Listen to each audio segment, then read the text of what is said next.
안녕하세요. 저는 연세대학교 의과대학 강남세브란스 병원에서 소아청소년 정신건강의학과를 담당하고 있는 김은주라고 합니다.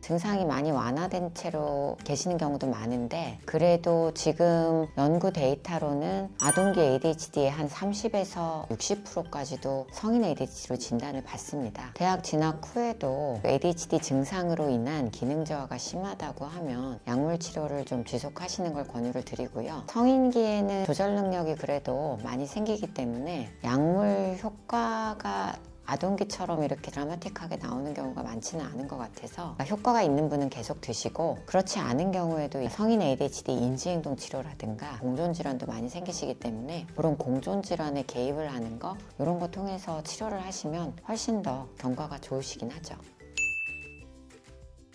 이건 실제 발표된 데이터인데요. 충동적이시기 때문에 그런지 교통사고율도 더 높고, 알코올이나 담배 같은 좀 물질 남용이나 투자라든가 금전관리라든가 이런 거에 너무 충동적으로 대응하시다가 이제 실패하면 가족 갈등 문제, 이혼 문제까지 이어지기도 하고요. 또 하나는 직장에서 기능 문제인데요.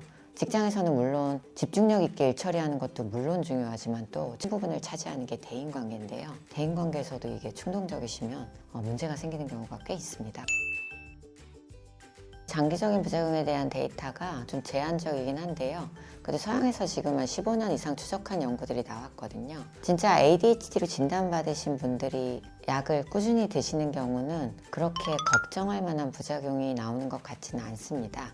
하지만 정말 40대, 50대까지 드시는 분이시라 하면 이게 이제 스티뮬런트 계열이 혈압이나 맥박을 살짝 올리는 정도가 되는데, 이렇게 나이가 드시면서 자연적으로 혈압이 상승하면서 이제 문제가 되는 경우들이 있어서 내과 검진도 정기적으로 병행을 하시라고 말씀은 드리고요. 하지만 이게 그 스티뮬런트 한정돼서 해당되는 건 아닐 것 같아요. 모든 약에 공통으로 해당되는 어떤 관리 방법입니다. 정신과 약에 대해서만 유독 그렇게 부작용이나 이런 걸 걱정하시는 분들이 많은 것도 현실인데, 이건 아무래도 아직까지는 정신과 치료제에 대한 편견이 아직은 내과 약보다는 좀 더 있는 요인도 있는 것 같고요.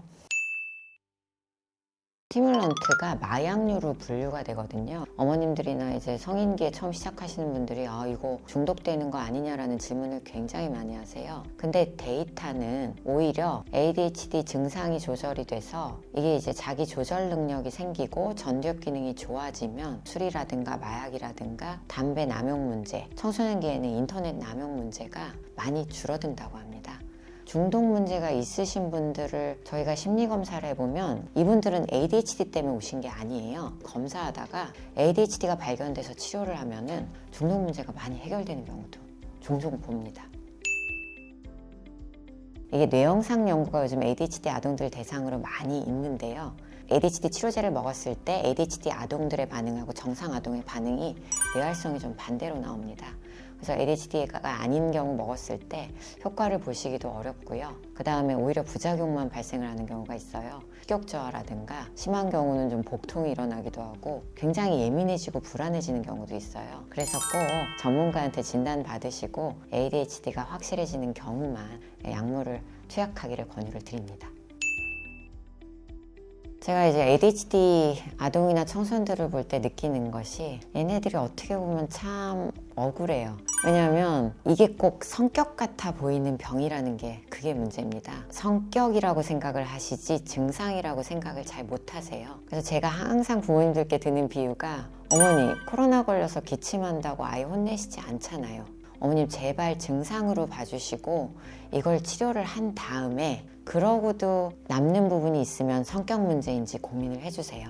그래야 우리 아이들이 자꾸 혼나는 데서 비롯되는 자존감 저하, 위축 이런 것들이 정서적인 합병증을 방지를 합니다. 이걸 꼭 기억해 주셨으면 좋겠습니다.